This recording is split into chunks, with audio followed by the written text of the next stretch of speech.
Here go for another 6 from 3. I guess that's why shooters keep shooting. Caitlin Clark puts it.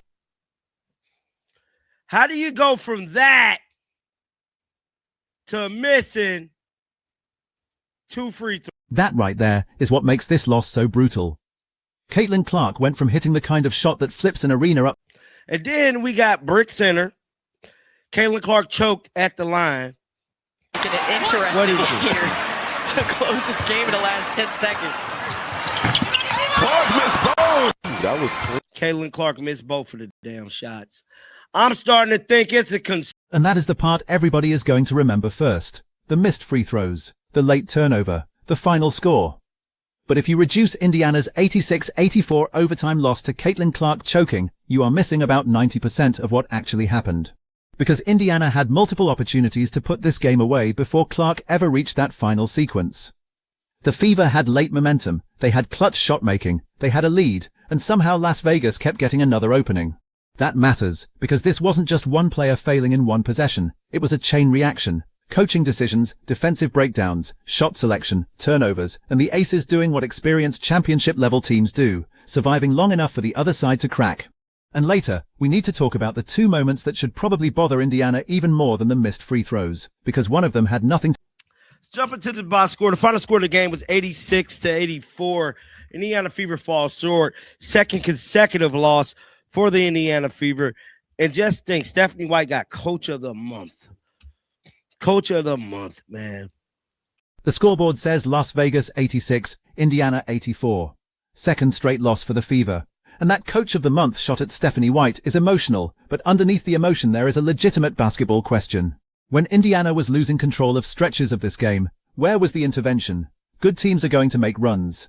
Las Vegas has Aja Wilson, Jackie Young, Chelsea Gray. You are not holding that group down for 40 minutes.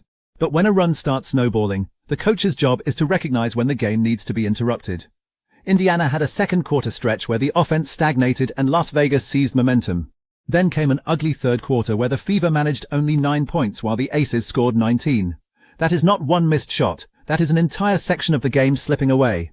So when people jump straight to Caitlin's final turnover, remember that Indiana spent long stretches creating the conditions for the game to come down to one possession in the first place. That does not excuse her mistakes. It changes how responsibility should be distributed. Caitlin Clark, 20 points, 7 of 20 from the field, 2 of 10 from 3. Just shot horrible from 3 this game. 4 of 6, she had 8 damn turnovers.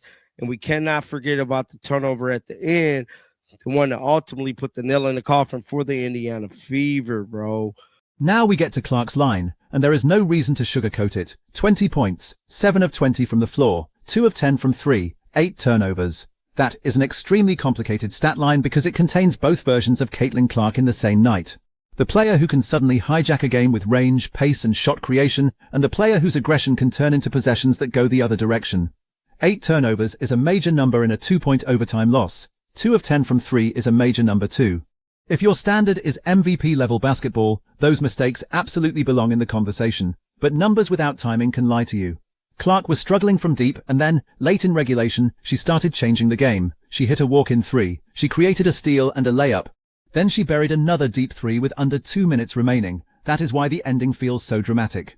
She did not simply play poorly for 45 minutes and then lose. She helped drag Indiana into a position to win, and then made some of the mistakes that helped give the game back. Both things can be true at once. Be honest, Kelsey Mitchell, another 20-point game. She played 39 minutes, 28 points, 10 of 18 from the field, 2 of 4 from 3. She did have 4 assists this game, Kelsey Mitchell did. She definitely did, which is good for her. Aaliyah Boston, she had a double-double, 21 points, 9 of 15. But, man. And this is exactly why blaming one player makes even less sense when you look at what Indiana got elsewhere. Kelsey Mitchell scored 28 points on 10 of 18 shooting. She played 39 minutes. Aaliyah Boston gave them 21 points on 9 of 15 shooting and finished with a double-double. Those are winning-level contributions. Mitchell has become one of the most reliable pressure scorers on this roster. When Indiana needs somebody to create offense without requiring the entire possession to be built around her, Mitchell can simply get to a spot and score. Boston gave them interior production and rebounding, so the Fever had 3 major offensive contributors. That is why this loss cannot be dismissed as Caitlin had a bad night, game over. The deeper issue is that Indiana had enough production to beat Las Vegas and still could not close. That is a different problem. It means you have to study what happened between the points, not merely who scored them.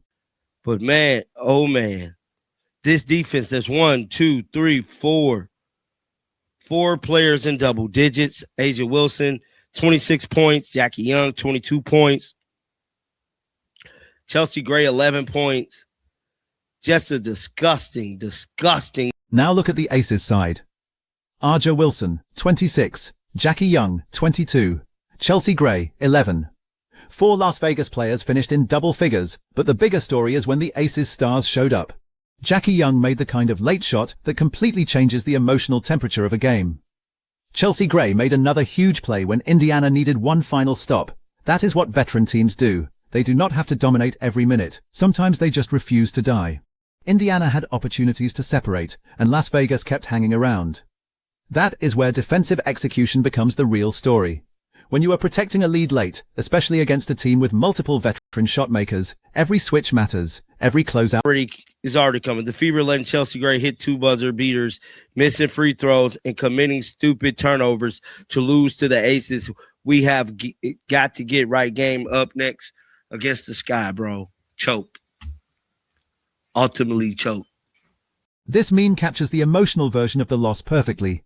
Letting Chelsea Gray and the Aces keep landing late blows, missing free throws, committing turnovers, and somehow walking away without the win. But choke is one of those words people use when they want one simple explanation for a complicated ending. Indiana did choke away opportunities. The question is who owns it? Clark owns the missed free throws and the turnover. The defense owns the inability to finish possessions.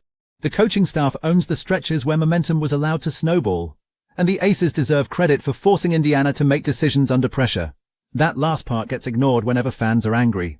Las Vegas did not accidentally stumble into the win. The championship-tested group stayed connected, made clutch shots, and capitalized on every Fever mistake. That is why Indiana's next step as a team is not merely Caitlin has to be better. It is learning how to finish games collectively. Because playoff basketball is full of nights I'm damn near lost for words. I cannot believe Caitlin Clark turned the ball over at the end. Now, she was fouled. But Caitlin got to get rid of the ball, bro. She got to get rid of the ball, bro. I'll be one of the first to admit it, bro.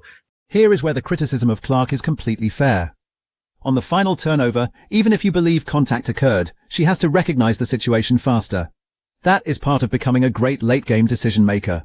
You cannot build your entire plan around getting the whistle. If the defender closes the lane and help is coming, move the ball before the trap becomes a crisis. Clark's best quality is that she sees plays before most players do. That is why the late mistake feels so jarring. She normally processes the floor at ridiculous speed. But fatigue changes decisions, pressure changes decisions, physical defense changes decisions, and elite opponents know this. Las Vegas wants the ball in Clark's hands when she is creating advantages, but they also understand that if they can force her into crowded driving lanes, they can turn her aggressiveness against Indiana. 8 turnovers tell you the Aces succeeded at that more often than the Fever would want. That is something Indiana has to solve strategically, not emotionally. Give her earlier outlets, create better spacing, put Mitchell in actions that punish aggressive help. Use Boston as a pressure release. The answer cannot simply be telling Caitlin Clark to be smarter, while the defense sends bodies toward her. Now, this was Caitlin Clark's first phase after missing back-to-back threes. This was Caitlin face, bro. What are we doing, Caitlin? What are we doing here, bro? And look at that reaction after the misses. That is not somebody who does not understand what happened. Clark knew immediately. This is where the MVP discussion becomes interesting, because MVP candidates are not evaluated only by their best highlights. The standard becomes almost unfair. Every late miss gets magnified. Every turnover becomes evidence for somebody's argument. Every loss becomes a referendum. Clark has been building an MVP-level case because of the volume of offense she creates, her passing, her scoring bursts, and the way Indiana's entire identity changes when she controls tempo. But MVP does not mean perfect. A'ja Wilson has bad possessions. Every superstar does. What matters is what happens next. Does Clark learn from the endgame decision? Does she respond against Chicago? Does Indiana build a cleaner late-game structure? That is the difference between a bad ending becoming a warning sign and a bad ending becoming useful information. And if you are Indiana, you better treat it like information because the schedule is not going to care how painful this one felt. How the hell do Jackie Young hit a low 3, turn around overtime, Chelsea Gray hit a 3. Caitlin Clark is making a... Now we arrive at one of the biggest reasons I refuse to put this entire result on Clark. Jackie Young and Chelsea Gray hit huge shots when Indiana desperately needed stops. You can debate the exact defensive coverage on every possession, but the outcome is undeniable. Indiana could not close the door. When you are trying to become a serious contender, this is the stage of development that exposes you. Young teams learn how to compete first, then they learn how to win. Then they learn how to win games they should have already put away. Indiana is somewhere between those last two stages. They have enough talent to scare anybody. They can produce huge offensive runs. They can turn a building upside down with 2 Caitlin Clark threes in 30 seconds. Mitchell can explode. Boston can punish mismatches. But a contender understands that a 5-point lead with 90 seconds left is not entertainment. It is a possession management exercise. Get the right shot. Protect the ball. Do not foul unnecessarily. Communicate every switch. Finish the rebound. Indiana is still turning some of those moments into chaos. WNBA referees calling fouls against Caitlin. She didn't even touch Chelsea Gray. She deserved a... Now we need to handle the officiating argument carefully, because this is where fan frustration can turn into conspiracy language very quickly. The clip argues Clark did not touch Chelsea Gray and says Gray sold the contact. Fans can watch a replay and disagree with a call. That is normal. Players sell contact. Officials miss things. None of that requires believing the entire league is coordinating against Caitlin Clark, and Indiana cannot afford to think that way either. If you convince yourself every bad outcome is caused by the whistle, you stop fixing the mistakes that are actually under your control. Clark still had 8 turnovers. Indiana still allowed clutch baskets. The Fever still had stretches where their offense disappeared. Those things remain true regardless of whether one specific foul call was right or wrong. Great teams survive bad calls because they do not build the margin so thin that one whistle destroys them. I believe A'ja Wilson might have fouled Caitlin Clark, but we're not even going to get into that. Just let's just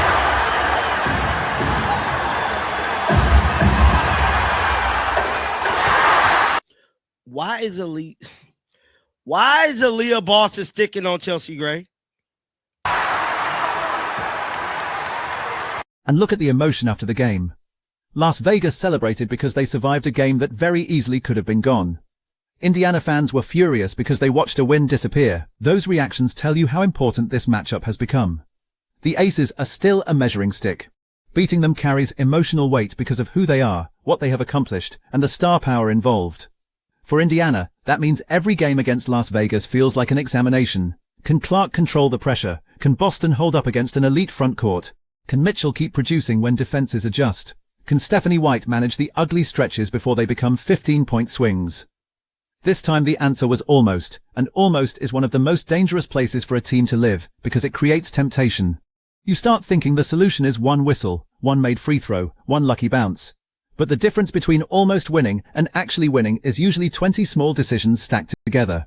That is what Indiana needs to confront. Sophie can't seem to find her shot. I don't know if it's the off-the-court stuff that is messing with Sophie, but Sophie cannot get it going for whatever reason, bro. Lexi Hall just... At this point, I don't even think Lexi Hall need to be playing, bro. I mean, she can't even find a bucket, dog. And this is another uncomfortable part of the conversation, the supporting rotation. Sophie Cunningham struggled offensively. Lexi Hull could not provide much scoring. When your stars are playing enormous minutes and the game goes to overtime, those empty possessions start becoming expensive. That does not mean every role player has to score 15. It means somebody outside the big three has to make the opponent pay. Hit the open corner 3. Cut behind the defense, create a turnover, grab the long rebound, give the starters 3 minutes where the game does not collapse. Indiana cannot ask Clark, Mitchell and Boston to solve every possession against elite teams and then be shocked when fatigue shows up late. This is where roster construction and rotation management matter. If Clark has to carry creation, Mitchell has to carry scoring, and Boston has to handle interior production, then the 4th and 5th players on the floor need to provide stability. Not necessarily highlights, stability. That is one of the biggest differences between a talented team and a championship team. The stars decide how high your ceiling goes. The supporting pieces decide how often you actually reach it. Game. but we're not going to solely put this on Caitlin. Stephanie White got to get this smoke. The defense got to get this smoke because Caitlin had the game won. 2 threes, game over. And now we can finally answer the bigger question hanging over this entire loss. Who actually cost Indiana the game? The answer is uncomfortable because everybody looking for one villain is going to hate it. Indiana lost this game collectively. Caitlin Clark deserves significant responsibility because the missed free throws and late turnover happened in the most visible moments, and 8 turnovers are too many for a primary ball handler in a 2-point game. Stephanie White deserves scrutiny because there were stretches when the game was sliding and Indiana did not regain control quickly enough. The defense deserves blame because Las Vegas repeatedly produced the late shot it needed. The supporting rotation deserves scrutiny because the offensive burden remained concentrated. And Las Vegas deserves credit because championship experience is not some mystical concept. It is making the correct play when the other team gives you an opening. That is what the Aces did. The reason the final minute hurts so badly is because Indiana had already done the hard part. They survived an ugly third quarter. They got late heroics from Clark. Mitchell produced another huge scoring night. Boston delivered inside. They climbed all the way back into winning position. Then they failed to finish the job. And that is a much more important story than Caitlin Clark choked. Because if this was simply one superstar missing free throws, the fix would be easy. Shoot more free throws, move on. But Indiana's problem is larger. They are good enough to create winning positions against elite teams, but not consistently disciplined enough to close them. That is the next hurdle. And if they clear it, this kind of loss can become the exact experience that hardens a team before the postseason.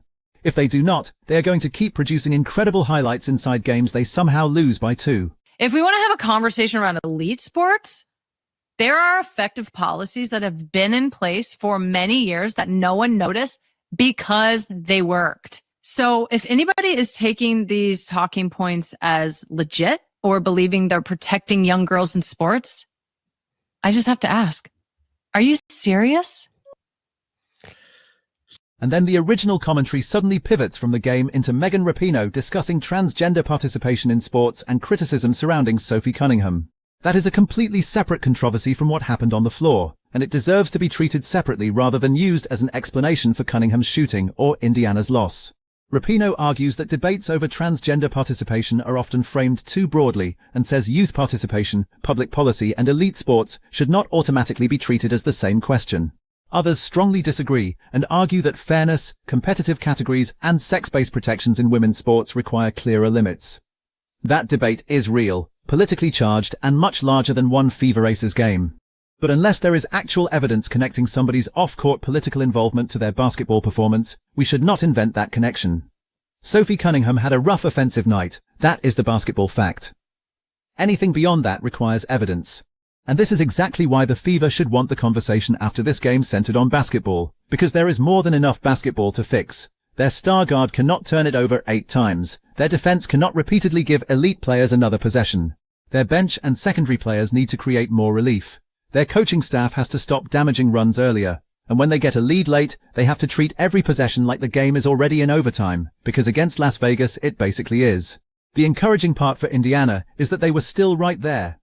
Clark shot 2 of 10 from 3, and they were right there. She committed 8 turnovers, and they were right there. The Fever scored only 9 points in the third quarter, and they were right there. That tells you the ceiling is enormous, but potential is not the same thing as execution. The best teams do not ask how close they came, they ask why they left the door open. Indiana left it open, and the Aces walked through it. So now I want you to make the call. Was Caitlin Clark the main reason Indiana lost because the superstar has to own the final possessions? Or was this primarily a team and coaching collapse that should never have come down to those last 2 plays in the first place? Pick one in the comments, tell me who gets the biggest share of the blame. And if you want more Fever and WNBA breakdowns without pretending every complicated game has one easy villain, like the video and subscribe.